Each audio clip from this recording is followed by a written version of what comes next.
Assalamualaikum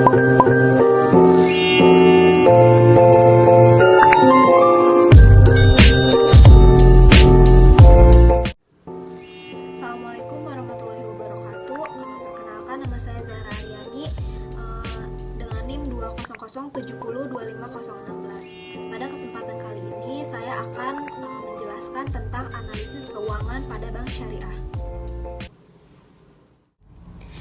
Pengertian analisis laporan keuangan syariah. Analisis laporan keuangan syariah itu sendiri mengkompresikan atau mengubah data laporan keuangan menjadi sebuah informasi secara detail yang nantinya dapat kita gunakan untuk mengambil keputusan dalam sebuah perusahaan. Lalu proses analisis merupakan proses yang berbanding terbalik dari proses akuntansi. Lalu ada sistem keuangan. Yang pertama itu aset keuangan. Aset tawujud yang memiliki nilai karena adanya klaim kontrak dalam bentuk deposito bank, obligasi, reksadana, sertifikat deposit, dan saham. Aset keuangan ini biasanya lebih liquid daripada aset wujud, seperti tanah atau real estate, dan diperdagangkan di pasar keuangan. Yang kedua itu ada lembaga keuangan, terdiri dari dua jenis. Yang pertama itu perantaran keuangan atau financial intermediary. Suatu lembaga keuangan atau perusahaan yang berperan sebagai perantara antara pihak penyedia layanan dan pelanggan. Lalu mereka juga individu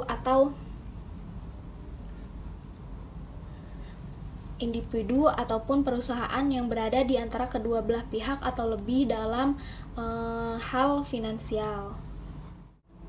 Lalu yang kedua itu ada financial market atau pasar keuangan, yakni pasar yang menyediakan produk keuangan baik berupa aset fisik seperti surat berharga atau valuta asing. Adanya pasar keuangan ini menjadi tempat bertemunya pembeli dan penjual instrumen. Lalu dari aset keuangan itu yang ketiga itu regulasi dan pengawasan keuangan. Regulasi adalah aturan yang disebut otoritas untuk mengawasi segala hal agar berjalan lancar dan tertib, seperti itu. Lalu pengawasan keuangan merupakan suatu proses kegiatan yang dilakukan secara terus-menerus atau berkesinambungan untuk mengamati, memahami, dan menilai setiap pelaksanaan kegiatan tertentu sehingga dapat mencegah atau memperbaiki kesalahan atau penyimpangan yang terjadi. Berikutnya saya akan menjelaskan tentang fungsi bank dalam perekonomian.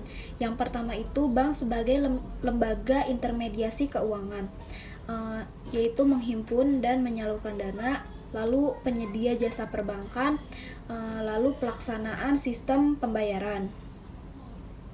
Yang kedua itu bank sebagai pembayaran dari transaksi dalam perekonomian, tunai atau non-tunai.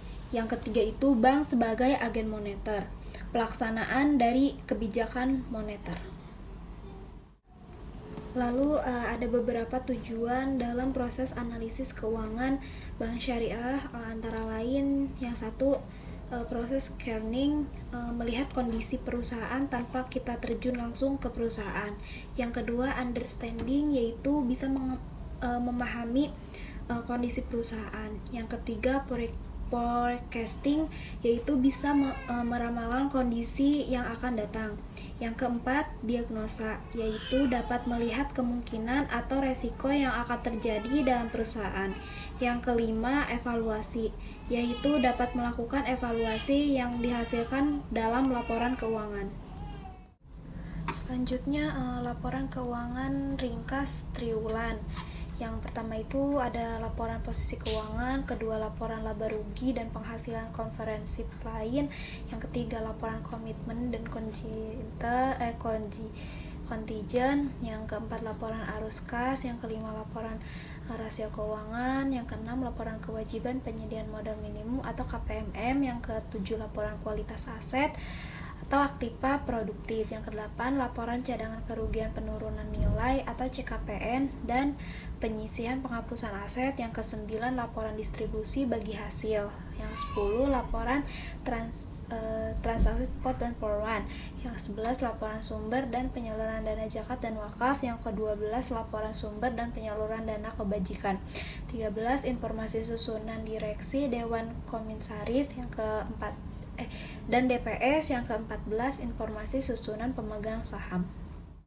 Lalu ada laporan tahunan. Yang pertama itu istisar kinerja, yang kedua laporan manajemen, yang ketiga profil perusahaan, yang keempat analisis dan pembahasan manajemen, yang kelima penunjangan bisnis, yang keenam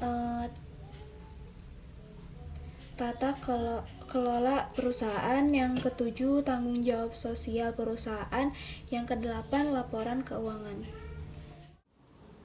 Baik, sekian sedikit penjelasan dari saya mengenai analisis keuangan syariah. Bila ada kesalahan, mohon dimaafkan. Wassalamualaikum